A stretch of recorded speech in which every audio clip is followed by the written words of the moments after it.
Welcome back. Well, we were going to have Geraldo on the show. Right. And then Geraldo was walking down the hallway. You set him loose in a building, and there's no telling who he will run into. And this morning, look who he ran into. Come on, let's go.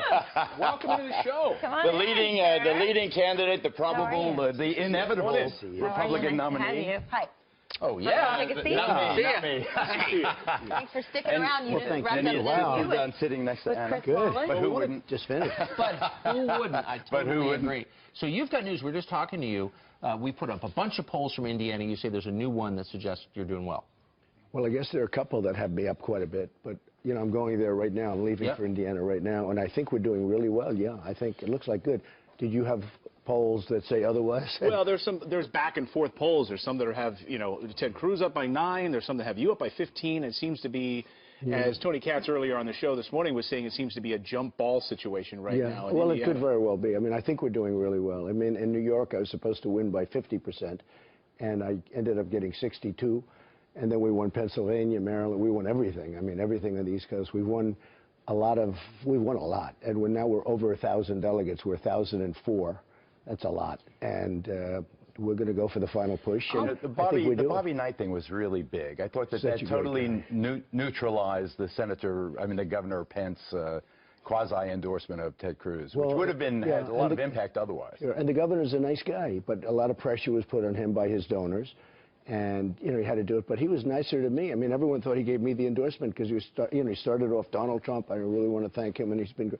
And then he finished with me. Right. And somewhere in between, he said he'll vote for Cruz. But you could see that was not a real loving endorsement. So I want to ask you about Arizona. Yesterday, Saturday, there was a Republican convention there. You won that state by a landslide in the high 40s. And yet it looks like Senator Cruz wound up with more delegates than you. Yeah, I'll explain. The suggestion is that you're going to file a lawsuit, are you? No, I don't know. It doesn't matter because I'm going to win on the first ballot. And we're already over 1,000. I think we're 1,004. And I need, you know, not too many now to get. And we have a lot of them coming in. Indiana, I think, is going to be big. I hope to win Indiana. I'm going there now. I'm going to make like 5 or 6 speeches in the next 2 days, and we get tremendous crowds. I think we'll do great in Indiana. And Cruz, look, everybody dislikes him. He doesn't have a senator that likes him. If you look, his all-time favorite senator is Jeff Sessions, right, from Alabama, who's an amazing guy. He's supporting me. He just came out. He endorsed me. Cruz, there's something going on with him. I mean, there's something what are you a little bit off. If you're 20 short and they try to screw you? Well, look, I have 4 million votes more. Nobody ever talks about that. In fact, you're saying, I just saw on your show, that I have a record. I'm over 10 million votes. By next week, it'll be the biggest in the history of Republican primaries. And I'll end up, after California, having maybe 5 million more than anybody's ever had. Nobody's ever had these numbers before. And I'm up by 400 delegates or more than that. And wouldn't it be ridiculous if you don't get it in the first ballot and then a guy that had 5 million votes less? Because by the time it ends, it'll be 5 or 6 million votes less. Mr. Trump, there's a report in the Hill this morning that that if it does go to a contested convention, that you guys, your campaign, doesn't really have a blueprint on how to handle that. Also, not for picking a vice president or for funding a general election campaign. How do you respond Well, vice to that? president, I don't want to think about it. I mean, a lot of people want to be vice president. I thought you told me. Yes, you do. Other than Geraldo. You right? Other than Geraldo. Geraldo would be great. I get that Spanish vote in about 2 seconds. I got to talk to you about Wouldn't that be good? But we have tremendous, you know, everything's just going, and we're not really playing for the second. You understand? Whenever you read that stuff, they try and make it a big deal. We're not playing for it. We have a lot on the second, but we don't want the second. We want to win it in the first ballot, and I think we probably will. Do you buy Senator Cruz's argument? Perhaps he seemed to be alluding to it that on Tuesday would be the line in the sand. Indiana, for him, it's all in. You've got to win that.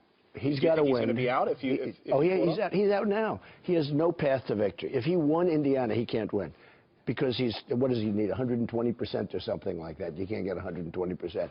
No, the only way he can win is if I don't get the required number, and then he goes and he gets, because he, you know, I guess you could use the word bribe, or maybe I'll use a little lesser word, but he takes everybody out to dinner. They have people, they take them to hotel rooms and dinners. Basically, you're trying to buy the election. But put yourself in the RNC position where Trump has, by that time, 5 or 6 million more votes. Trump would have 500 to 600 more delegates. And now we're going to lift up the hand of a guy who, you know, bought some lunches for people on the second ballot. When you hear this, Tucker, you know that they're only talking about second, third, fourth ballot. We're not really playing that because we're not going to get there. We're going to get there. In fact, there's a scenario under which I reach 1,400. pretty easily. So for him, it's imperative to win. But even if he wins, he can't win. In my opinion, he can't win. And if I win, it's over. Indiana. And I love the people of Indiana.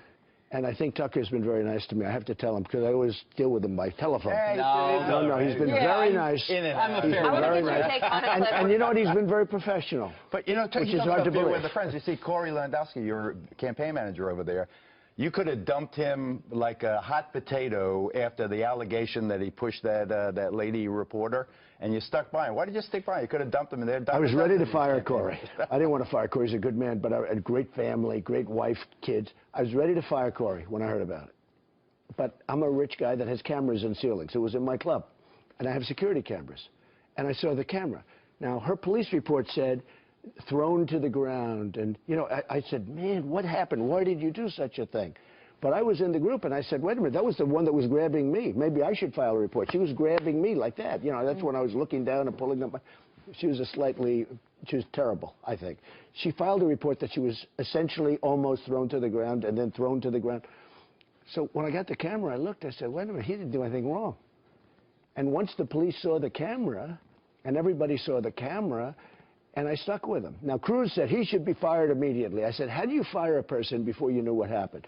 But I will tell you, I was going to fire him based on the reports. Fortunately, we had a camera.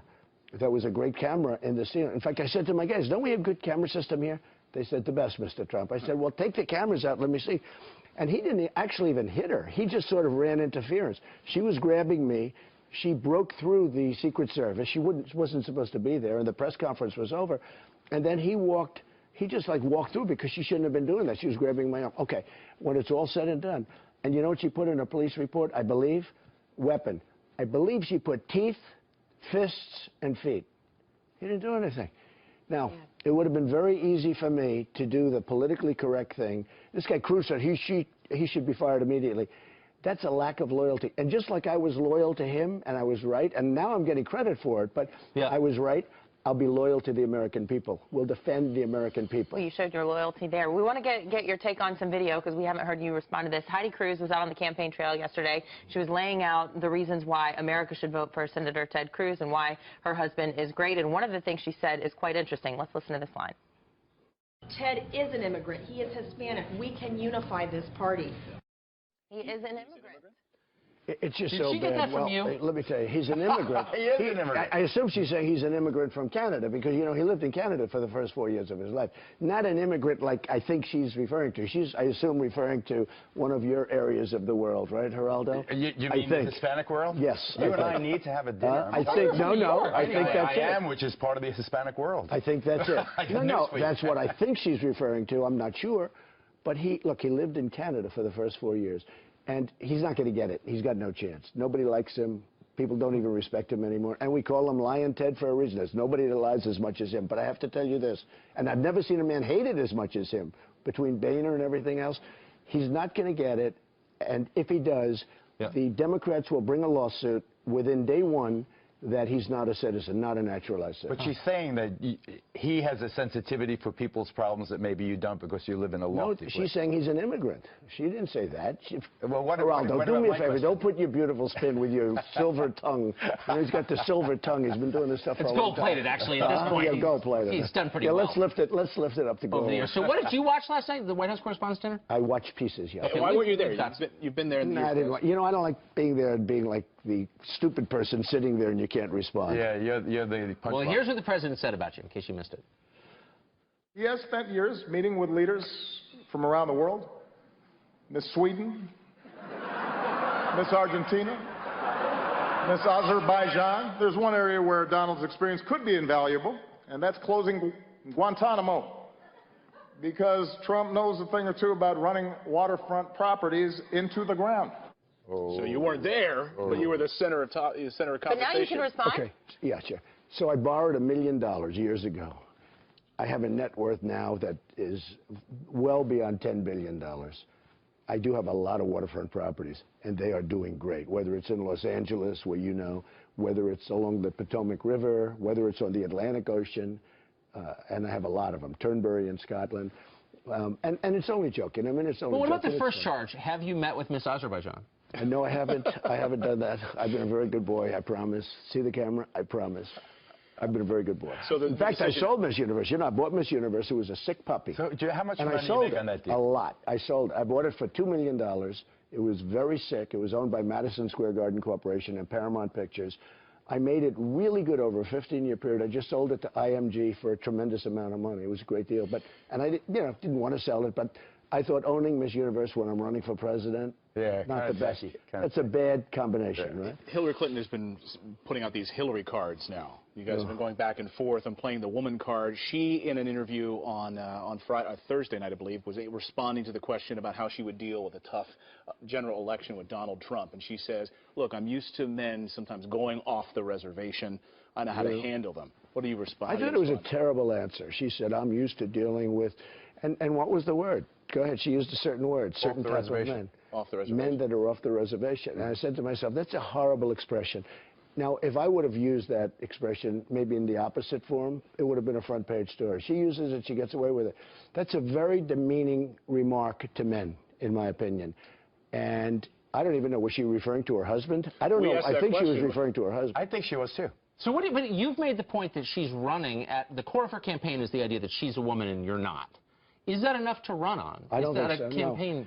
Because I'm going to give security, I'm going to give strength, I'm going to bring jobs back from China, I'm going to bring jobs back from Japan and Mexico, which is, by the way, the new China. It's absolutely killing us. We're going to have strong borders. I'm going to do things that she can't do. And I say this, I know her.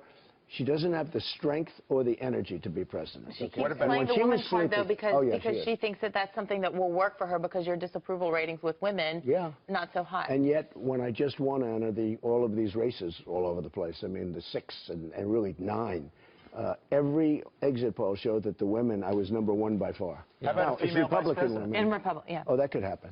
Yeah, I would love who? that. Well, we know Geraldo. If I had the right person, it would happen in a minute. I would love Susanna Martinez? No, not necessarily, and maybe. But you know what? I have 5 or 6 candidates. A lot of people want that job. They're calling me. I'll tell you the nicest. So many people calling me. The Times says no one's calling that. They're hanging. I know. Well, well, the Times is a failing newspaper that is they're such liars. I tell you what, they're almost as bad as Ted Cruz. 4 seconds to our satellite. Almost as We'll bad be right as Ted back. Cruz.